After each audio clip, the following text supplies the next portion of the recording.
तो चलिए वीडियो को शुरू करते हैं। तो ये हमारा शिक्षण अधिगम का पार्ट 2 है। वैसे मेरा प्लान एक ही वीडियो में पूरे 50 MCQ करवाने का प्लान था, लेकिन पता नहीं वो वीडियो बीच में कट गया था, इसलिए मैंने इसे नेक्स्ट पार्ट बना दिया है। तो ये हमारा वीडियो का नेक्स्ट पार्ट होने वाला है। इसके अंदर उसको अगर आपने लास्ट तक देखा होगा तो आपको पता चला होगा कि हम यहाँ तक पहुँच चुके थे कि सकारात्मक प्रोत्साहन का परिणाम क्या होता है ना। तो अब मैं आपको इसको ऑप्शन दे देती हूँ। पहला ऑप्शन आपके पास है डर। क्या आप डर से सीखने को महत्व देते हो, या फिर आप अधिगम का अर्थ होता है सीखना। अगर आपको पता नहीं है तो अधिगम का अर्थ होता है सीखना। अधिगम में कमी, अधिगम में कमी, और या फिर आ सकता है अधिगम में वृद्धि, मतलब सीखने में कमी हुई है या फिर सीखने में वृद्धि हुई है, या फिर आपने डर से सीखा है, या फिर आपके पास चौथा ऑप्शन है अनुशासनहीनता, या फिर आपने अनुशासनहीनता से सीखा है। अनुशासन है, ठीक है, अनुशासनहीनता, या आपने अनुशासनहीनता की है। तो आपका जो सकारात्मक प्रोत्साहन है उसका क्या परिणाम है? क्या आप डर है, या अधिगम में कमी है, या अधिगम में वृद्धि है, या फिर अनुशासनहीनता है?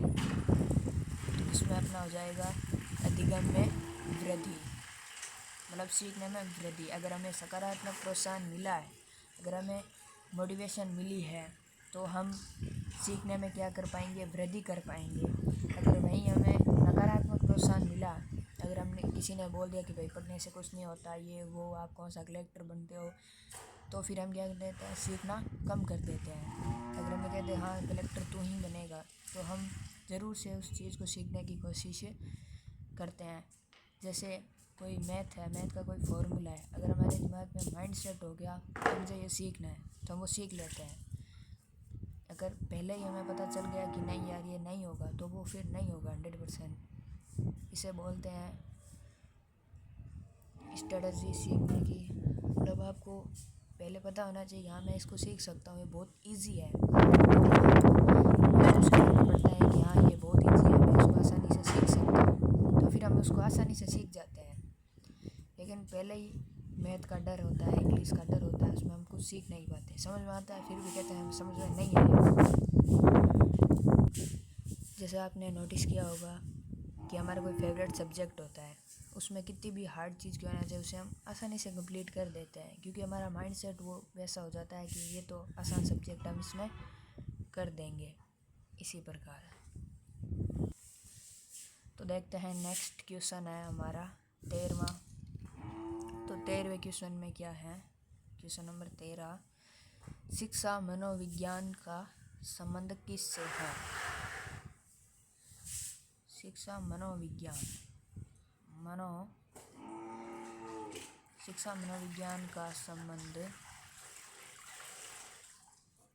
किससे है? आपको बताना है कि शिक्षा मनोविज्ञान का संबंध किससे है। शिक्षा मनोविज्ञान, फर्स्ट है समाज से, सेकंड है विद्यालय से, थर्ड है अधिगम प्रक्रिया से। अधिगम यानी सीखना, सीखने की प्रक्रिया से, या चौथा है प्रशासन से, प्रशासन। तो आपको बताना है इसमें कौन सा राइट है।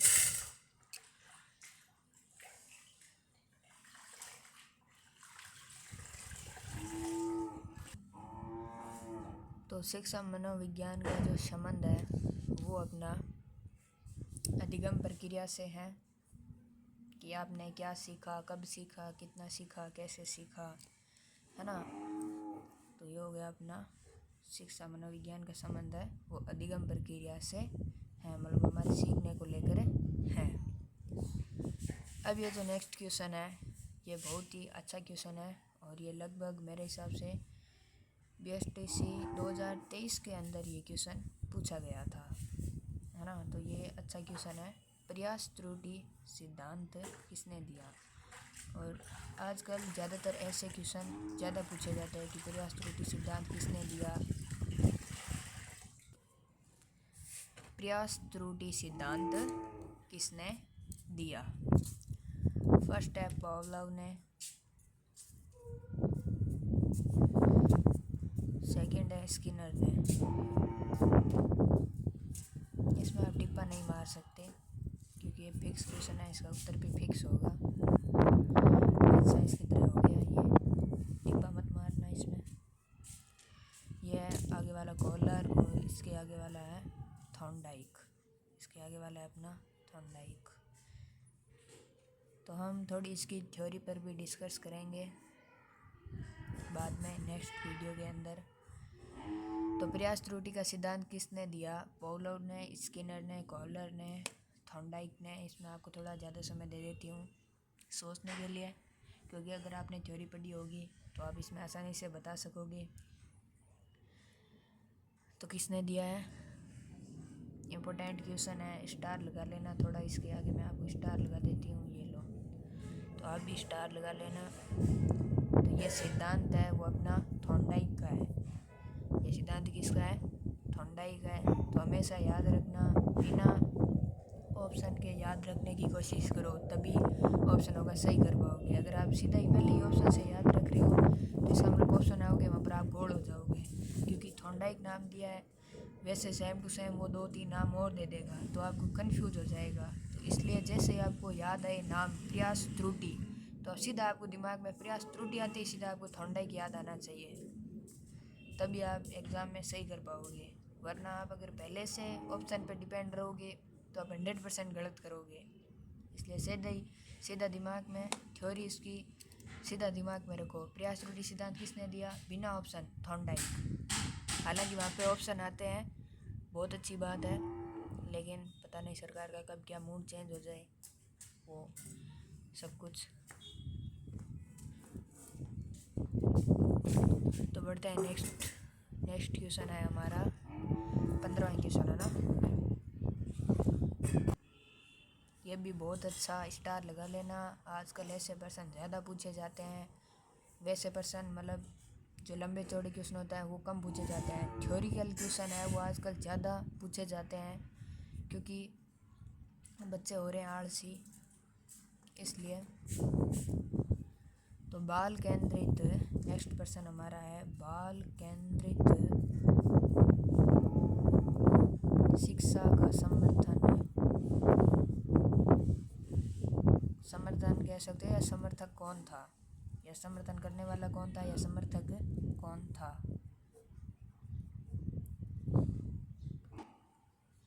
पहला ऑप्शन है आपके पास प्लेटो,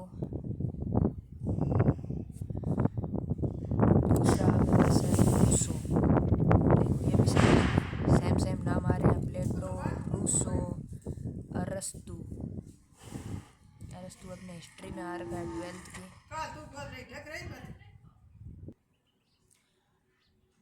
प्लेटो हो गया, रूसो हो गया, अरस्तु हो गया, और एक हो गया फ्रायड। ये हो गए 4 ऑप्शन, फ्रायड, प्लेटो, रूसो, अरस्तु और फ्रायड। इसमें आपका हो जाएगा बाल केंद्रित शिक्षा का समर्थन किसने किया या कौन था इसका समर्थक? तो इसका समर्थक आप याद रखना, इसका समर्थक था रूसो, इसका समर्थक था रूसो। इसके आगे भी आप 2 स्टार लगा लेना क्योंकि ये इम्पोर्टेंट क्वेश्चन है। तो बाल केंद्रित शिक्षा का समर्थक कौन था? रूसो था। नेक्स्ट है क्वेश्चन नंबर, थोड़ा दिख नहीं रहा है ना, क्वेश्चन नंबर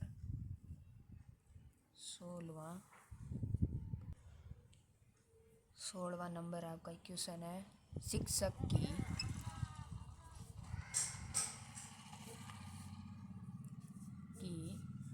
भूमिका क्या होनी चाहिए? शिक्षक की भूमिका क्या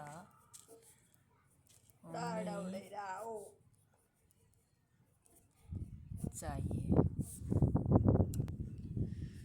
फर्स्ट ऑप्शन है नियंत्रक, फर्स्ट ऑप्शन है नियंत्रक, सेकंड ऑप्शन दंड देने वाला, सेकंड ऑप्शन है दंड देने वाला, और एक है अपना मार्गदर्शक।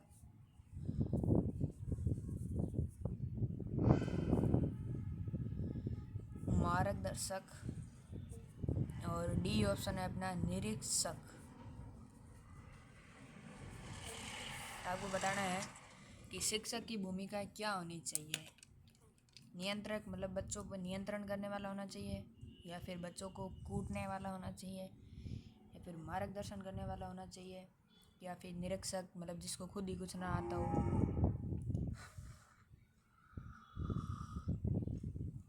तो ये तो सरल ही है, इसमें मार्गदर्शक हो जाएगा।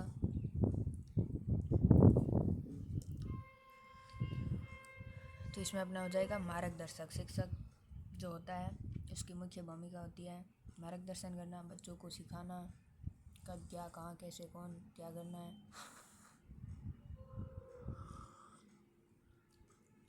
तो नेक्स्ट क्वेश्चन की ओर आगे बढ़ने से पहले आ गई है अपनी चाय, है ना। चाय इज़ वेरी इम्पोर्टेंट। तो चाय पीते पीते नेक्स्ट क्वेश्चन है सबसे प्रभावी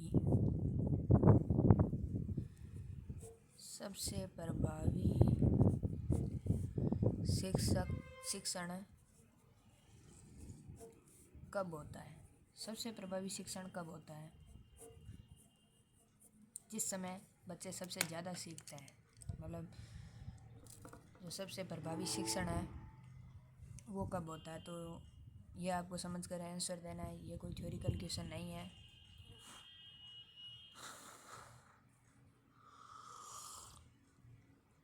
जब शिक्षक बोले।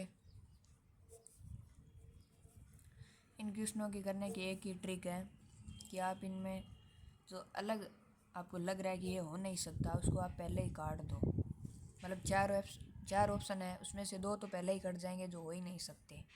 फिर आपके दो बचेंगे, उनमें आपको देखना पड़ेगा कि कौन सा ज़्यादा सही लग रहा है, तो वो करना होता है। जैसे मैं इसमें आपको बताऊं, जब शिक्षक बोले। नेक्स्ट है कि जब छात्र सक्रिय हो। जब छात्र सक्रिय हो, मतलब इसमें दो ऑप्शन ऐसे आएंगे जो पहले ही कट जाएंगे। जब पाठ लंबा हो। जब पाठ लंबा हो, या जब परीक्षा नज़दीक हो। जब परीक्षा नज़दीक हो। जब परीक्षा क्या हो, नज़दीक हो। तो इसमें है कि सबसे प्रभावी शिक्षण कब होता है। तो दो ऑप्शन इसमें देखो, एक तो ये कि जब पाठ लंबा हो, ये तो पहले ही कट जाएगा। जब पाठ लंबा हो ये पहले ही कट जाएगा, या जब शिक्षक बोले तो पढ़ाएगा तो बोलेगा ये सुधारने में चुपचाप पढ़ा देगा चला जाएगा, तो ये ऑप्शन तो पहले ही कट जाएंगे जब शिक्षक बोले और जब पाठ लंबा हो। पीछे बचे दो, जिसमें ये भी ज़्यादा कुछ नहीं है कि जब परीक्षा नज़दीक हो तभी प्रभावशाली शिक्षण होता है, ऐसा नहीं है। पढ़ाया तो शुरू में जाता है, तभी लास्ट तक आते आते वो एकदम प्रभावी बनता है। तो इसमें आपका हो जाएगा कि वह छात्र है वो सक्रिय होने चाहिए, तभी शिक्षण है वो प्रभावी होगा। बच्चों की इच्छा होगी सीखने की, तभी वो सीख पाएंगे। हम लोग खुद सक्रिय होंगे तभी शिक्षक है वो बच्चों को सिखा पाएगा। तो इसमें हो जाएगा कि जब सबसे प्रभावशाली शिक्षण है जब छात्र सक्रिय होंगे तभी हो सकेगा।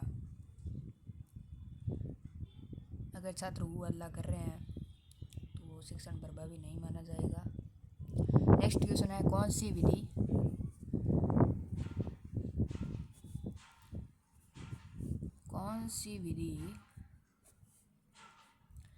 छात्र को सबसे अधिक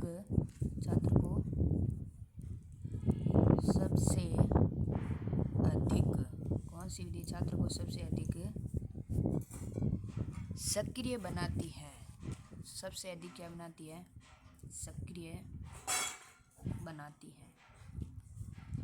ऐसा आप कौन सा जुगाड़ लगाओगे, कौन सी आप विधि बताओगे जिससे बच्चे हैं वो ज़्यादा सीख पाएंगे, या फिर एकदम वो एक्टिव होकर सीखना पसंद करेंगे।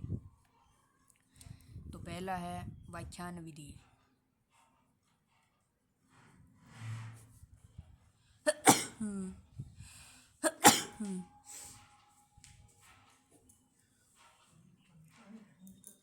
पहला है व्याख्यान विधि, दूसरा है चर्चा विधि। व्याख्यान विधि, चर्चा विधि। तीसरा है स्मरण विधि।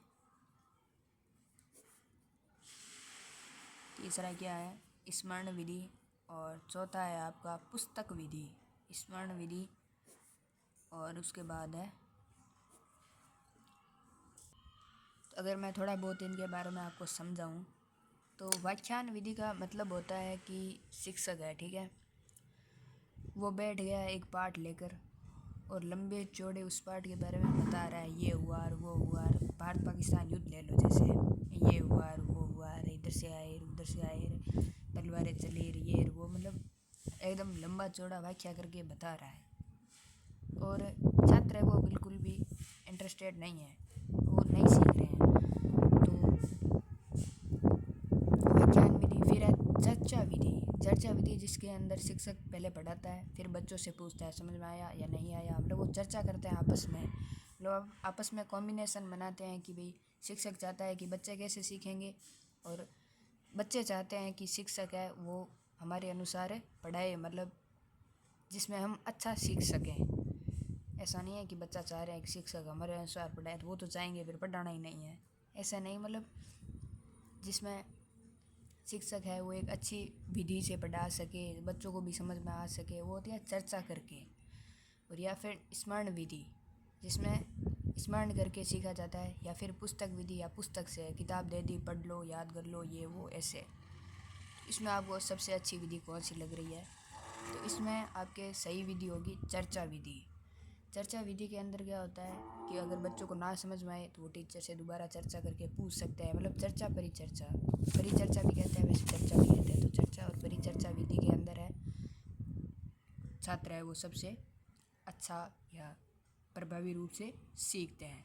ऐसा नहीं है टीचर आ गया और उसने पूरा ही बोर्ड भर दिया और बच्चों को कह दिया उतार लो और घर से याद करके आ जाना। तो अगर उन्हें समझ में नहीं आया है, आपने लिख दिया इंग्लिश में अर्जेंट वर्क की और आपने बताया ही नहीं कि अर्जेंट वर्क की एप्लीकेशन ऐसे लिखी जाती है, आपने स्टार्ट कर दिया बोर्ड पे जाते ही टू द हेडमास्टर, पता ही नहीं है आप लिख क्या रहे हो, तो फिर वो नहीं सीख पाएंगे। मतलब उनको एग्जैक्ट पता होना चाहिए कि भाई ये एप्लीकेशन है, ये टू द से स्टार्ट होती है, ऐसे ऐसे लिखी जाती है, हमारा स्कूल का नाम लिखा जाता है या तारीख लिखी जाती है। मतलब इसमें फिर बच्चे कहेंगे सर ये ऐसे ही क्यों लिखा जाता है, तो उसको आपको जवाब देने पड़ेंगे। इस तरीके से एक व्याख्यान विधि भी वैसे सही मानी जाती है, लेकिन इसमें चर्चा विधि है वो ज़्यादा सही मानी जाती है।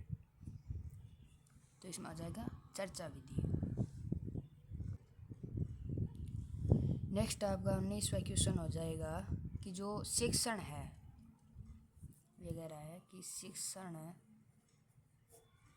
का उद्देश्य, शिक्षण का जो उद्देश्य है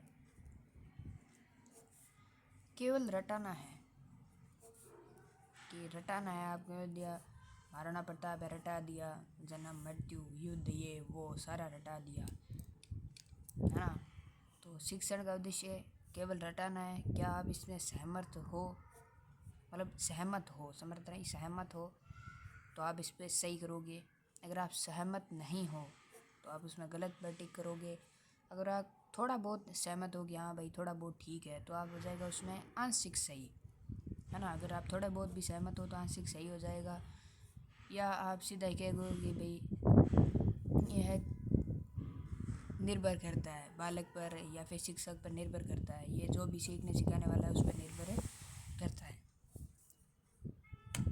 तो इसमें आप अगर क्वेश्चन को ध्यान से पढ़ो तो आपको सीधा ही पता चल जाएगा इसमें केवल वर्ड आया हुआ है। केवल वर्ड की आप अगर डेफिनेशन देखोगे तो इसमें आपका हो जाएगा गलत। केवल रटाना नहीं होता है। अगर केवल यहाँ पे नाम नहीं आया हो तो थोड़ा बहुत अगर रटाना, मतलब भाई थोड़ा बहुत रटाना ऐसे कुछ आया होता तो आप उसको आंशिक रूप से सही कर सकते थे। लेकिन इसमें पूरा ही कह दिया कि आपका इसका उद्देश्य रटाना ही है, आपको बच्चों को बताना है। अगर वो रट के आने हैं उनको, आप उससे जीवन में इम्प्लीमेंट करो या ना करो उससे आपको कोई मतलब नहीं है ना। तो शिक्षण का उद्देश्य है वो केवल रटाना नहीं होता है, ये गलत है। अगर रटाना है ये क्या है, गलत है। केवल रटाना ही नहीं होता है, उसको जीवन में इम्प्लीमेंट करना होता है, उसने कैसे सीखा, है ना। जैसे आप 12th के अंदर हो तो डीप वाटर है, ये जो लेसन है आपको कोई ना कोई लेसन है वो अच्छा कुछ सिखाता है। अगर आपने लेसन अगर आपको समझ में आया होगा तो हर एक क्वेश्चन है वो आपको कुछ ना कुछ सिखा रहा है। जैसे डीप वाटर है, उसके अंदर वो लड़का क्या करता है, उसको पानी से डर लगता है, लेकिन वो बाद में प्रयास करता है, 100 बार प्रयास करता है, दिन में रात में हर टाइम वो मेहनत करता है, प्रयास करता है, तब वो जाकर उससे पानी का जो डर है वो पूरा का पूरा ख़त्म हो जाता है। वैसे अगर आप किसी चीज़ से डर लग रहा है, आप उसको बार बार करोगे तो आप उस पर विजय पाओगे ही पाओगे, 100% पाओगे। तो ये उस चैप्टर से हमें सीखने को मिलता है ना।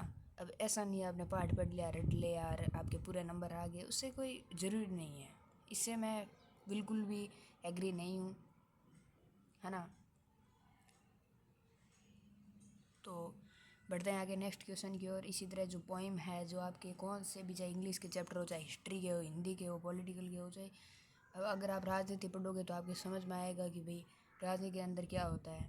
जैसे एक डायलॉग है, थोड़ा अच्छा लगता है मुझे, सर ने बताया है कि अगर कोई रस्सी पड़ी हुई है, अगर उस रस्सी में भी राजनीति घुस जाती है ना, तो वो रस्सी आपको सांप लगेगी, है ना। ये है चीज़ राजनीति।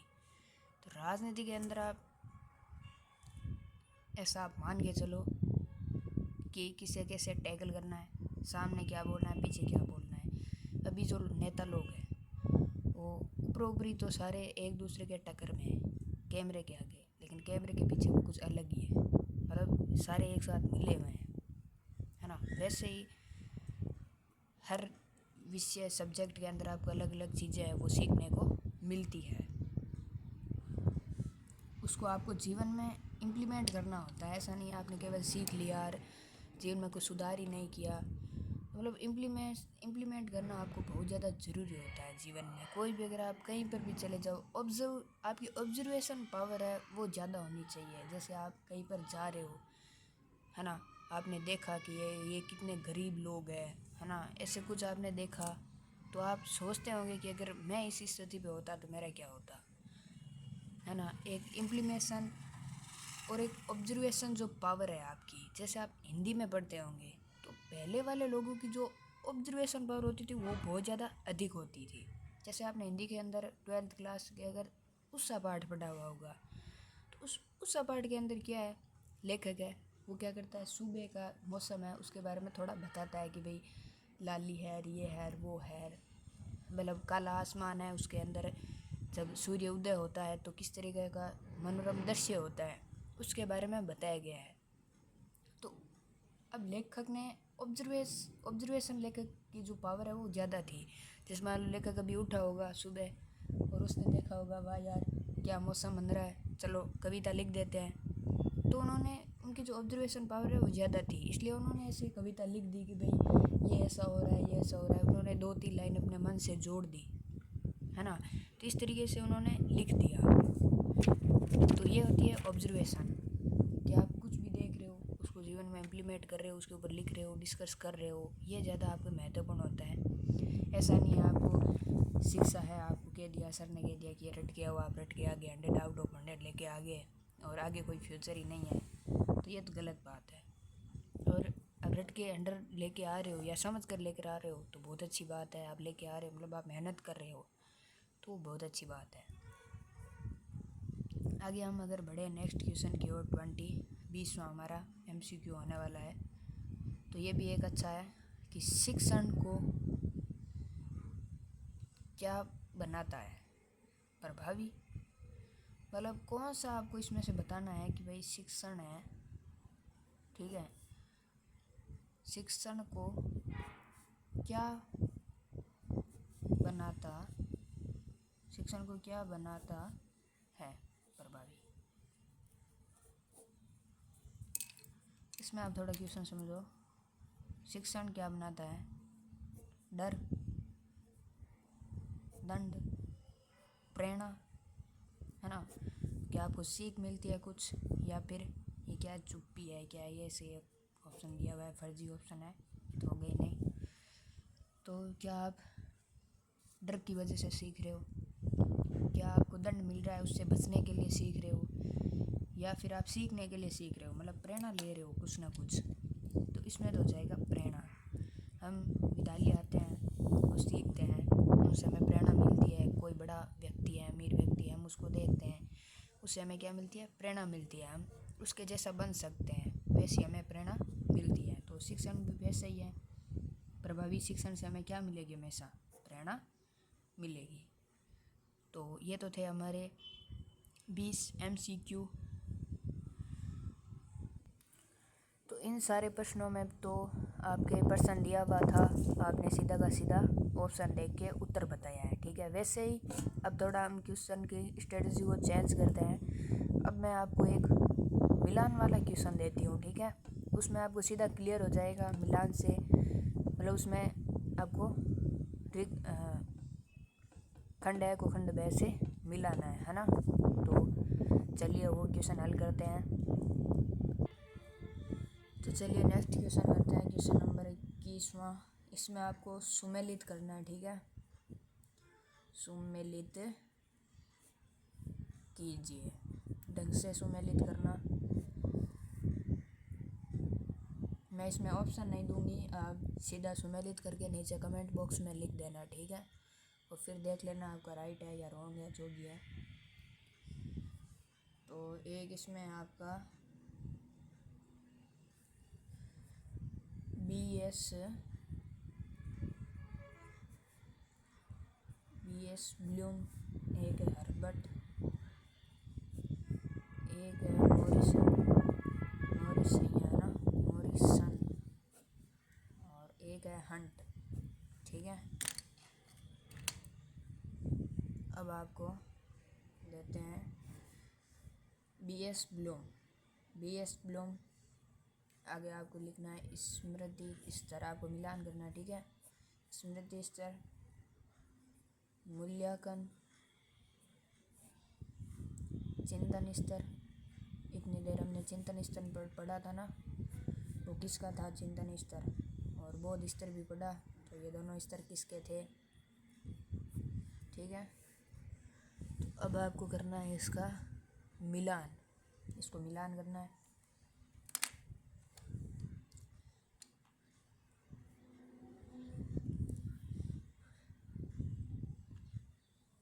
तो BS ब्लूम का हो जाएगा मूल्यांकन, BS ब्लूम का हो जाएगा मूल्यांकन, ठीक है। हर्बर्ट का हो जाएगा स्मृति स्तर किसका है? हर्बर्ट का। तो BS ब्लूम का मूल्यांकन हो जाएगा, हर्बर्ट का स्मृति स्तर हो जाएगा, मॉरिसन का बोध स्तर हो जाएगा, ठीक है। और हंट का है वो चिंतन स्तर हो जाएगा। हंट का क्या हो जाएगा? चिंतन स्तर हो जाएगा। तो इस तरीके से ये सुमेलित हो जाएंगे। BS ब्लूम का मूल्यांकन हो जाएगा, हर्बर्ट का स्मृति स्तर हो जाएगा, मॉरिसन का बोध स्तर हो जाएगा, और हंट का है वो चिंतन स्तर हो जाएगा। तो ये थोड़ा अलग क्वेश्चन था, इसमें अभी आपको हमेशा ये चारों याद रहेंगे, ठीक है। तो आगे करते हैं, नेक्स्ट क्वेश्चन बढ़ते हैं। एक सबसे इम्पोर्टेंट क्वेश्चन,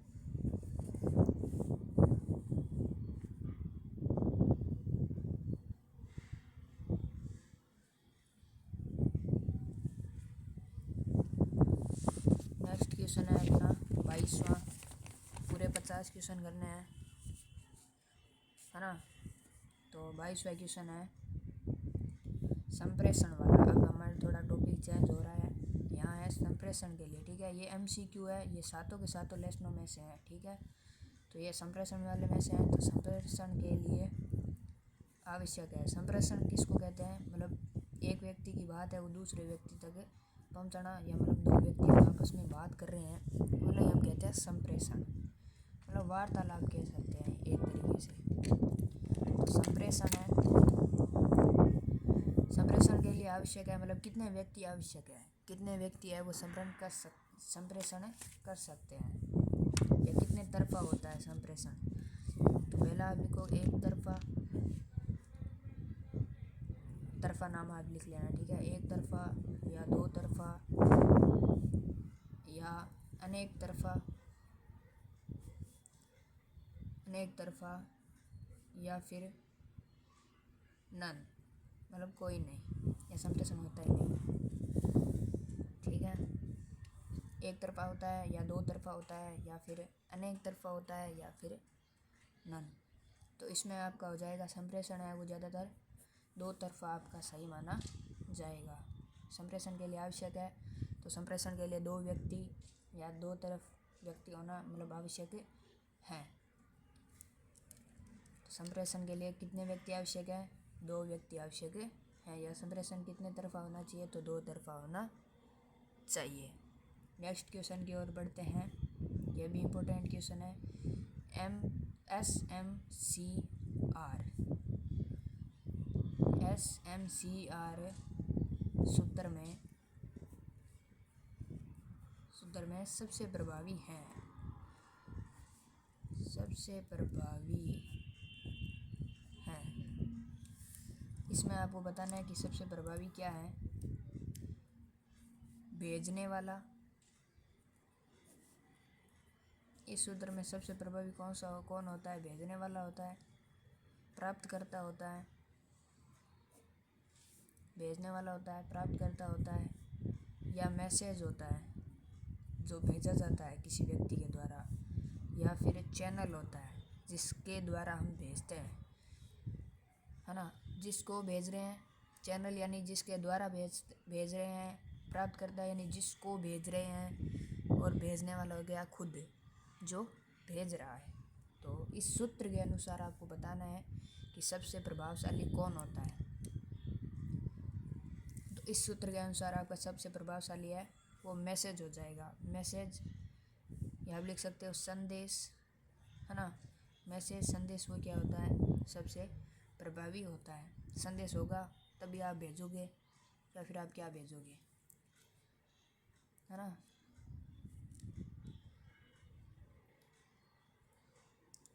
नेक्स्ट क्वेश्चन है हमारा, बढ़ते हैं नेक्स्ट क्वेश्चन की ओर। अगर इसमें एक ऐसा भी पूछ ले कि संप्रेषण के लिए आवश्यक है तो भी दो व्यक्ति होंगे। अगर ऐसा पूछ ले कि संप्रेषण में न्यूनतम कितने व्यक्ति होते हैं तो भी आपके दो व्यक्ति होंगे। और अधिकतम का पूछे तो वो कितने भी हो सकते हैं। अधिकतम का पूछते नहीं है वो, तो कितने भी हो सकते हैं। अगर न्यूनतम व्यक्ति पूछे तो भी दो ही होगा।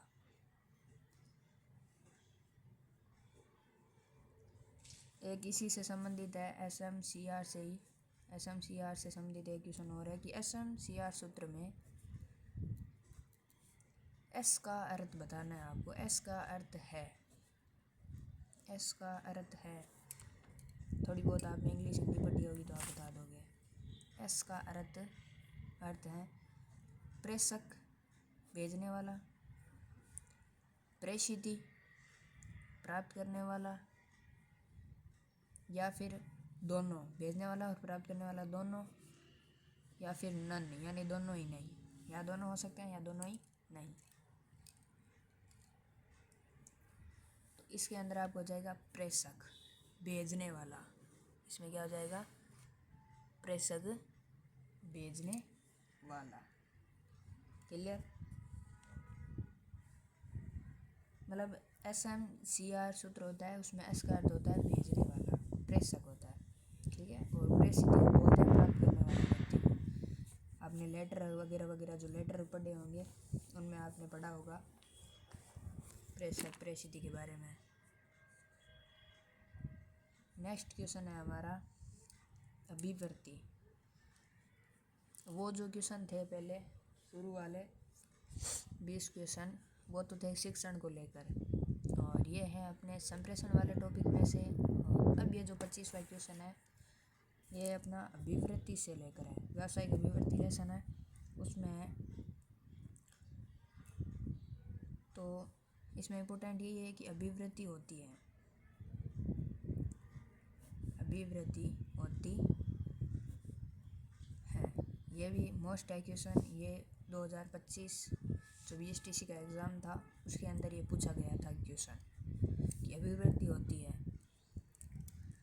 ना। इसमें ये पूछा गया था कि अभिवृद्धि होती है, जन्मजात होती है, अभिवृद्धि यानी होता है सीखना,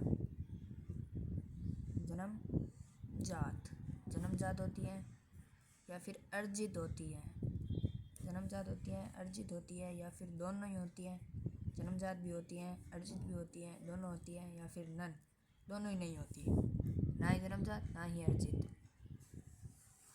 तो इसमें क्या हो जाएगा आपका, इसमें आपका हो जाएगा अभिवृत्ति है वो क्या होती है, अर्जित होती है।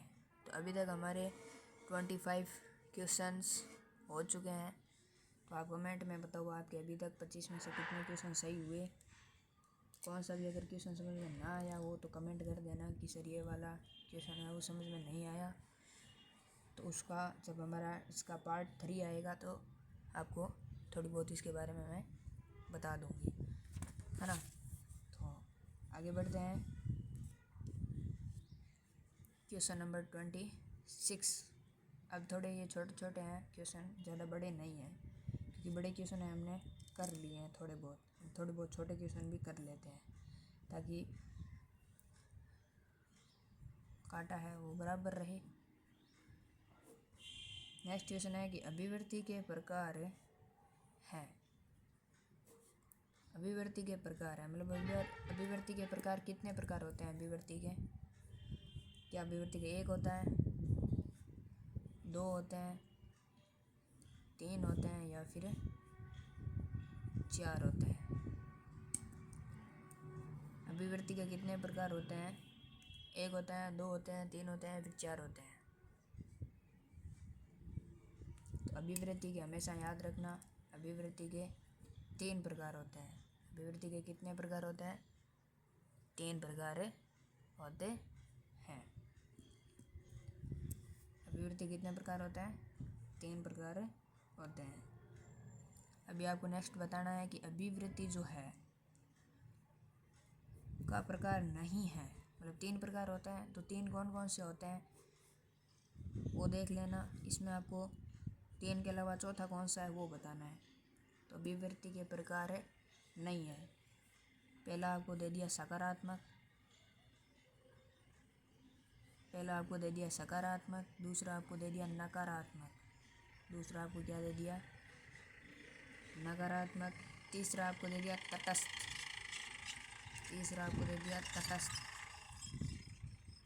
और चौथा आपको दे दिया नन, मतलब इनमें से कोई नहीं, ठीक है। तो अभी आपको बताना है कि अभिवृत्ति के प्रकार नहीं है, कौन सा नहीं है इसमें से।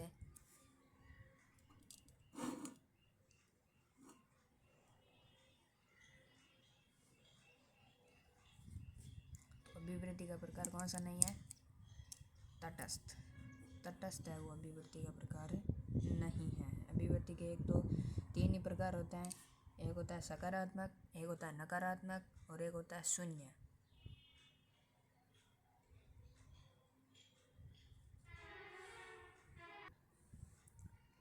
नेक्स्ट क्वेश्चन की ओर बढ़ते हैं। क्वेश्चन नंबर अपना 28वां है, तो ये थोड़ा बड़ा है तो इसको फटाफट लिखते हैं। एनईपी जो 2020 है उसके तहत, एनईपी 2020 के तहत बालकों को, एनईपी 2020 के तहत बालकों को व्यावसायिक जो शिक्षा है, एनईपी 2020 के तहत बालकों को व्यावसायिक शिक्षा किस कक्षा से प्रदान की जाएगी। आपको बताना है कि किस कक्षा से प्रदान की जाएगी। जो एनईपी 2020 है, एनईपी 2020 के तहत जो व्यावसायिक शिक्षा अपनी होती है वो कौन सी कक्षा से दी जानी चाहिए, वो कहाँ से शुरू होगी, कक्षा 6 से शुरू होगी, या फिर कक्षा 8 से, या फिर कक्षा 10 से, या फिर चौथा ऑप्शन है आपके पास कक्षा 12 से। आपको बताना है कि जो NEP 2020 है उसके तहत जो बालकों को जो व्यावसायिक शिक्षा दी जाती है वो व्यावसायिक शिक्षा है वो कौन सी कक्षा से प्रारंभ होगी। तो ये आपकी व्यावसायिक शिक्षा है वो कक्षा 6 से प्रारंभ होती है। हमेशा याद रखना जो NEP 2020 है उसके तहत जो हमें व्यावसायिक शिक्षा दी गई थी, ये जो नियम है वो 2020 में लाया गया था और इसके अंदर कक्षा 6 से ही हमें क्या दी जानी चाहिए, व्यावसायिक शिक्षा के बारे में बताया जाना चाहिए। क्वेश्चन नंबर हमारा 29वां है।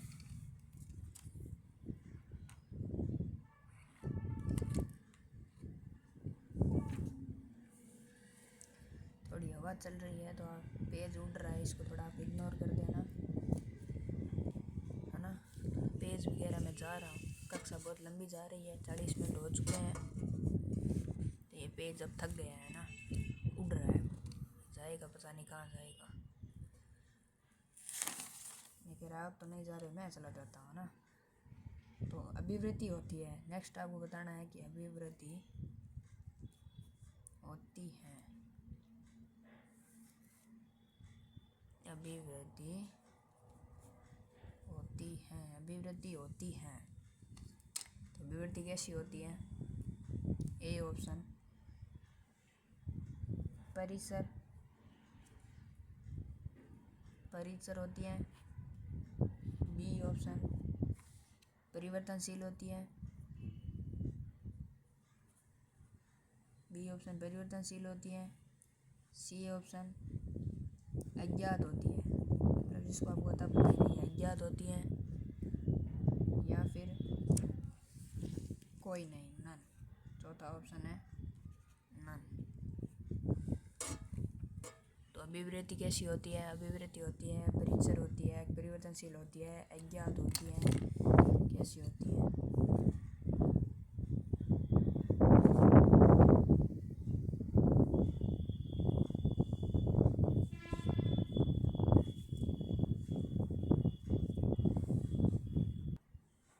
तो ये क्वेश्चन है मैं आपके लिए छोड़ रही हूँ, है ना। आपको ये घर से करना है, बाद में देखते हैं ये क्वेश्चन कितने बच्चे सही करेंगे। इसका उत्तर है वो आपको अपने हिसाब से निकालना है, ठीक है। तो बढ़ते हैं नेक्स्ट क्वेश्चन की ओर। नेक्स्ट आपका क्वेश्चन है कि जो अभिवृत्ति है, अभिवृत्ति एक मापन विधि है, अभिवृत्ति एक मापन विधि है, ऐसा किसने कहा, या फिर इस पर रिसर्च किसने की, है ना। तो किसने की आपको बताना है। पहला आपके पास ऑप्शन है थ्रस्टन मापनी। कौन सी मापनी है? एक मापनी विधि है, थ्रस्टन मापनी है। दूसरा लिकर्ट मापनी है। तीसरा बोथ, दोनों, या फिर डी नन, दोनों ही नहीं।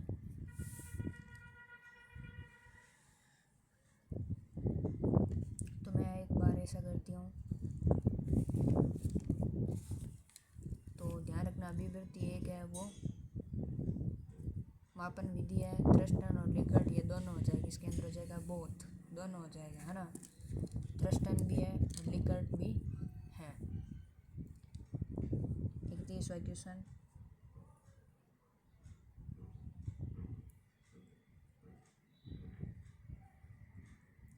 जब कोई व्यक्ति, नेक्स्ट क्वेश्चन है, जब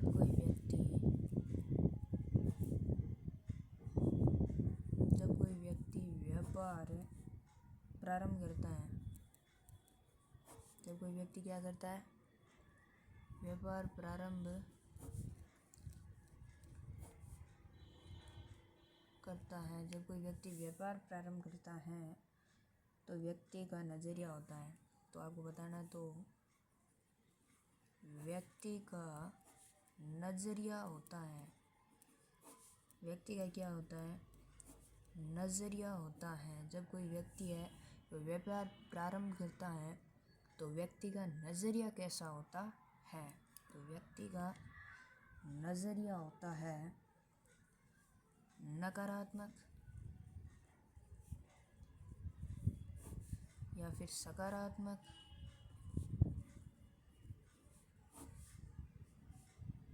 या फिर शून्य, नज़रिया होता ही नहीं है, या फिर डी नन। नकारात्मक होता है, सकारात्मक होता है, या फिर उसका नज़रिया होता ही नहीं है। जब कोई व्यक्ति है वो व्यापार प्रारंभ करता है, मान लो उसने कोई व्यापार प्रारंभ किया, उसने कोई दुकान खोली है, तो उसका नज़रिया क्या होगा, उसके दिमाग में क्या सोच होगी। उसके दिमाग में ऐसी सोच होगी कि भाई मेरी दुकान पर कोई आए ना, मेरी कोई चीज़ें बिके ही ना, व्यापार बंद हो जाए। तो यह तो होता है नकारात्मक। सकारात्मक होता है कि मेरी दुकान ज़ोरों शोरों से चले, ग्राहक आए, अच्छी बिक्री हो, जेब में माल आए, या फिर उसका कोई सक्रिय मतलब उसका कोई होता ही नहीं है कि भाई बिके तो ठीक है, ना बिके तो ठीक, शून्य नज़रिया एकदम। तो इसमें आप सबको पता है कि सकारात्मक ही होगा। अगर उसने दुकान की है तो सकारात्मक नज़रिए के साथ की होगी, तो इसमें हो जाएगा सकारात्मक। नेक्स्ट क्वेश्चन की ओर बढ़ते हैं। नेक्स्ट है अपना 32वां क्वेश्चन।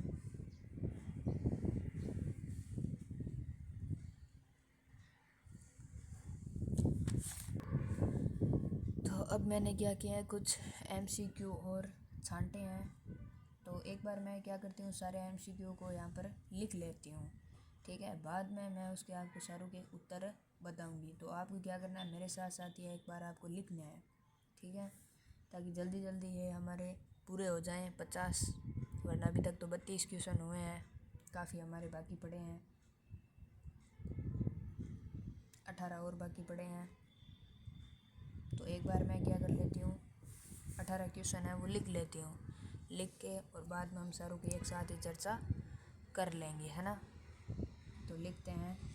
हमारा 32वां क्वेश्चन है कि सभी व्यक्तियों की सोच होती है। सभी व्यक्तियों की सोच कैसी होती है, सभी व्यक्तियों की, ध्यान रखना, सभी व्यक्तियों की सोच कैसी होती है, एक समान होती है, सारे एक समान सोचते हैं, या फिर सारे अलग अलग सोचते हैं। एक समान सोचते हैं या अलग अलग सोचते हैं, या फिर सबकी स्थायी सोच होती है, या फिर डी में बहुत सारी, है ना, सारों की सोच कैसी होती है। नेक्स्ट क्वेश्चन है, बालक की प्रथम गुरु कौन होती है। बालक की प्रथम गुरु है, बालक की प्रथम गुरु है, बालक की प्रथम गुरु कौन है, या बालक का प्रथम गुरु कौन होता है। बालक की प्रथम गुरु परिवार, बालक का प्रथम गुरु परिवार होता है, या फिर बालक की प्रथम गुरु माँ होती है, या फिर बालक का प्रथम गुरु शिक्षक होता है, या फिर बालक का प्रथम गुरु समाज होता है। तो आपको बताना है कि बालक का प्रथम गुरु कौन होता है।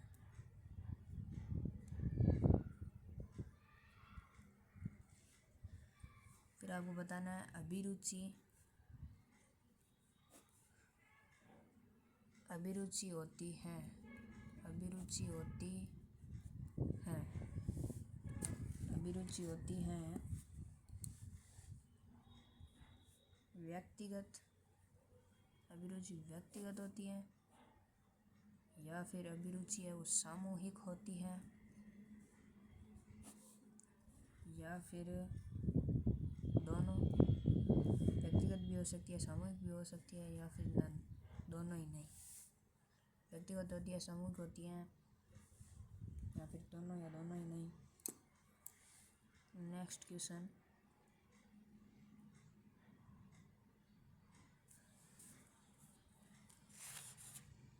नेक्स्ट क्वेश्चन है कि शिक्षण को द्विमुखी, शिक्षण को द्विमुखी प्रक्रिया बताया है। आपको बताना है कि शिक्षण को द्विमुखी प्रक्रिया किसने बताया है। ए आपके पास ऑप्शन है रोस ने बताया है। बी आपके पास ऑप्शन है एडम्स ने बताया है। सी आपके पास ऑप्शन है जॉन डीवी ने बताया है। द्विमुखी बताना है, ठीक है। जॉन डीवी ने बताया है या फिर रायबरन ने बताया है।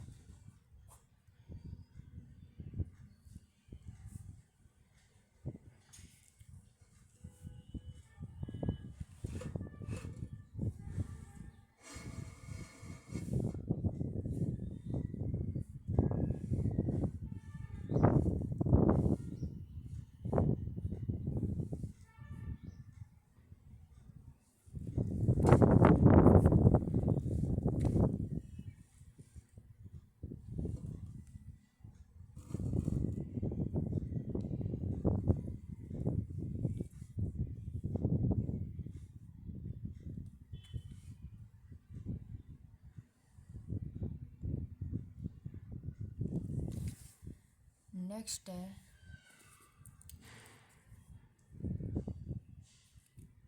शिक्षण को त्रिमुखी प्रक्रिया बताया है। शिक्षण को त्रिमुखी प्रक्रिया बताया है। ए ऑप्शन, ये सेम ही ऑप्शन है रोस, एडम्स, जॉन डी या डी आपके पास है रायबरन।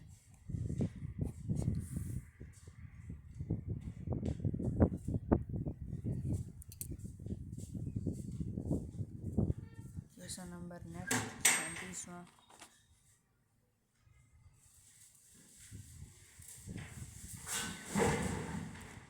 नेक्स्ट है सृजनात्मक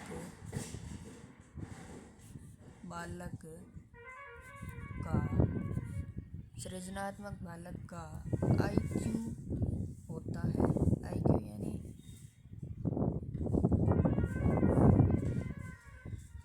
उसके अंदर कितने सीखने की क्षमता है। IQ टैलेंट कितना है बच्चे के अंदर। IQ 100 से 110,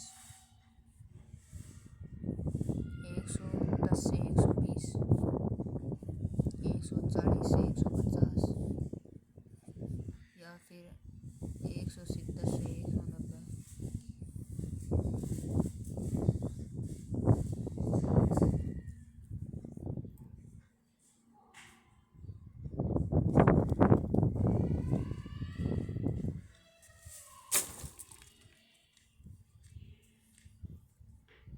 नेक्स्ट है 38वां क्वेश्चन।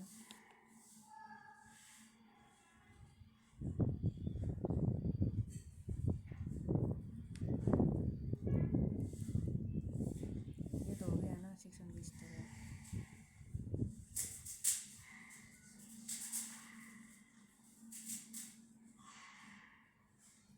एक ये अच्छा क्वेश्चन है, ये लिखो आप। ये इम्पोर्टेंट क्वेश्चन है। पूर्व ज्ञान व अनुभव के आधार पर पूर्व ज्ञान व अनुभव के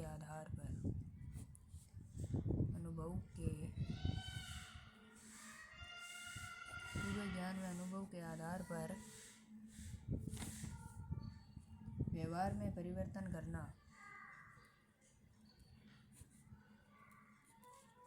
व्यवहार में क्या करना? परिवर्तन करना। ये कथन किसका है आपको बताना है। ये कथन है, ये कथन किसका है? ये कथन है किसका है? मतलब पूर्व ज्ञान व अनुभव के आधार पर व्यवहार में परिवर्तन करना। ये कथन किसका है? स्किनर का, गार्डनर का, क्रो एंड क्रो का या फिर कोलविन का। हमने फोन बंद क्यों पे? नेक्स्ट क्वेश्चन है बालक का प्रथम समाज होता है। बालक का प्रथम समाज होता है। बालक का प्रथम समाज होता है। बालक का प्रथम समाज होता है विद्यालय, परिवार,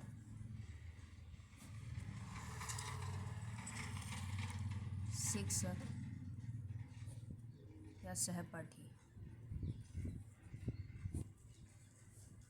या फिर सहपाठी। नेक्स्ट है आपका 40वां क्वेश्चन।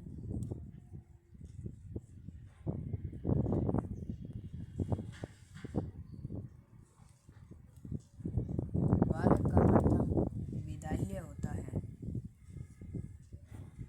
इसमें आपको बताना है कि बालक का प्रथम विद्यालय होता है। प्रथम विद्यालय कौन होता है?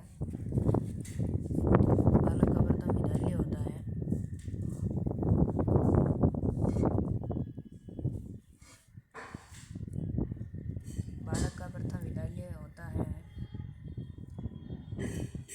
परिवार,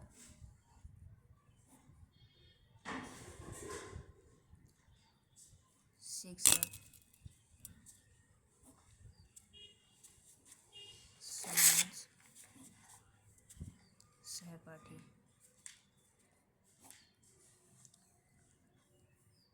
बालक का प्रथम विद्यालय होता है परिवार, शिक्षक, समाज या सहपाठी।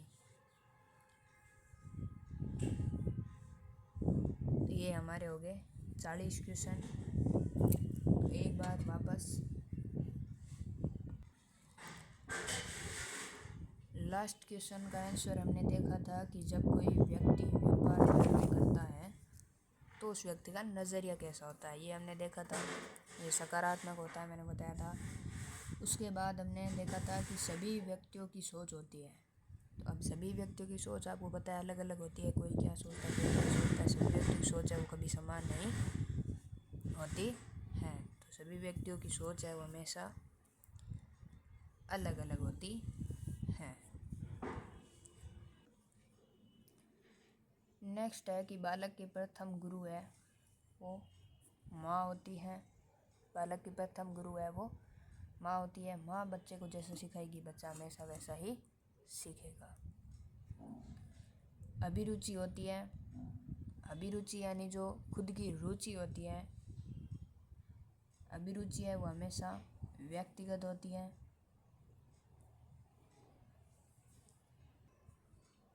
अभिरुचि है वो व्यक्तिगत होती है। शिक्षण को द्विमुखी प्रक्रिया बताया है। तो शिक्षण की जो द्विमुखी प्रक्रिया है वो एडम्स ने बताया है। और नेक्स्ट है शिक्षण को त्रिमुखी प्रक्रिया बताया है। तो त्रिमुखी प्रक्रिया इसने जॉन डीवी ने भी त्रिमुखी बताया है और रायबरन ने भी त्रिमुखी बताया है। तो इसमें हमारे ऑप्शन दोनों सही है। जॉन डीवी भी सही है, रायबरन भी सही है। तो इसमें थोड़ा आप ध्यान रखना, इसमें जॉन डीवी भी सही है और रायबरन भी सही है। सृजनात्मक जो बालक होता है उसका IQ हमेशा 110 से 120 होता है। पूर्व ज्ञान व अनुभव के आधार पर व्यवहार में जो परिवर्तन होता है इसके बारे में कॉल्डवेल ने अपना बताया है कि जो पूर्व ज्ञान या जो अनुभव होता है उसके आधार पर जो व्यक्ति के व्यवहार में जो परिवर्तन आता है, ये कथन है वो कॉल्डवेल का है। और बालक का प्रथम समाज अगर पूछे तो वो परिवार होगा। अगर बालक का प्रथम विद्यालय पूछे तो वो भी क्या होगा,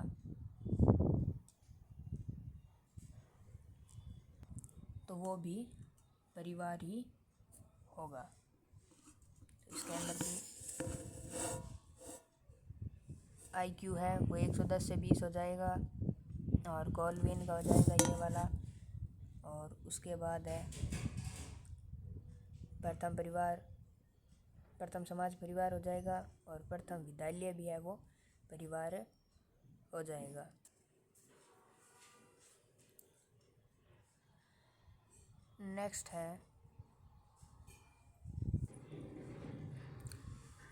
नेक्स्ट क्वेश्चन है 41वां। बालक की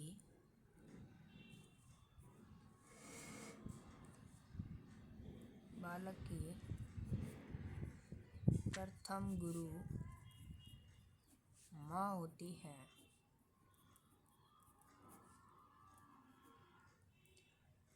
कथन किसका है आपको बताना है। कथन किसका है। प्रथम गुरु आपको पता है माँ होती है। हमने पीछे डिस्कस किया था कि प्रथम गुरु माँ होती है। ये कहा किसने था, ये कथन किसका है। तो ए ऑप्शन आपके पास है फोबेल। क्या फोबेल ने कहा था या जॉन डीवी ने कहा था या फिर रायबरन ने कहा था या फिर रोस ने कहा था कि बालक की जो प्रथम गुरु है माँ है। ये कथन किसका है। ये कथन हमेशा याद रखना फोबेल का है और इसके आगे आप स्टार जरूर से लगा लेना। ये एक इम्पोर्टेंट क्वेश्चन है। तो बालक की प्रथम गुरु माँ होती है, ये इम्पोर्टेंट क्वेश्चन है।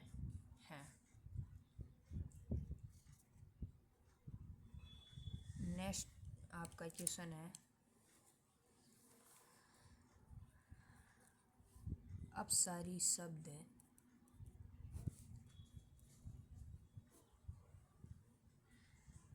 शब्द का प्रथम प्रयोग किसने किया।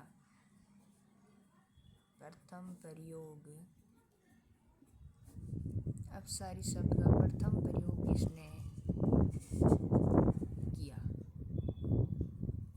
अपसारी शब्द है उसका प्रथम प्रयोग किसने किया। ए ऑप्शन आपके पास है केटल ने। बी ऑप्शन आपके पास है गेटजेल ने। सी ऑप्शन है आपके पास टॉरेंस ने। डी ऑप्शन है आपके पास गिलफोर्ड ने।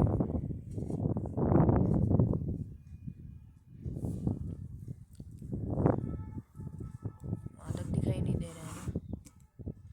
लास्ट ऑप्शन आपका गिलफोर्ड है। आपको थोड़ा दिखाई नहीं दे रहा होगा, इधर खिसकाना पड़ेगा। गिलफोर्ड। डी ऑप्शन है आपके पास गिलफोर्ड। तो अपसारी शब्द का प्रथम प्रयोग है वो गिलफोर्ड ने किया था। किसने किया था। गिलफोर्ड ने किया। नेक्स्ट है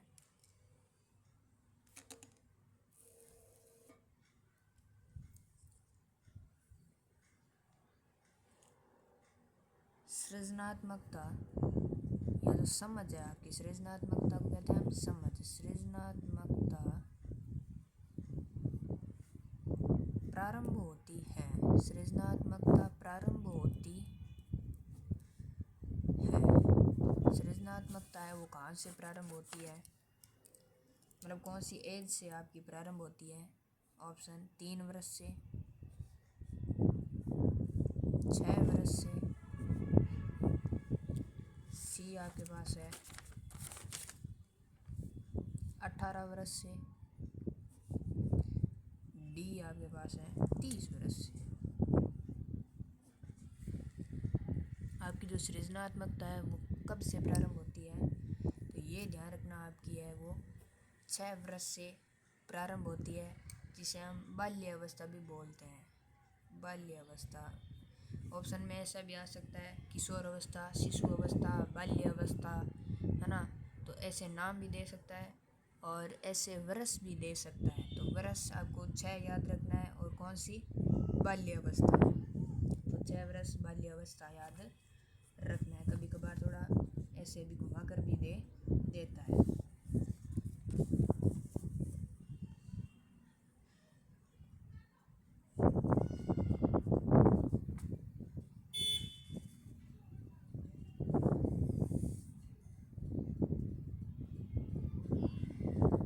नेक्स्ट है आपका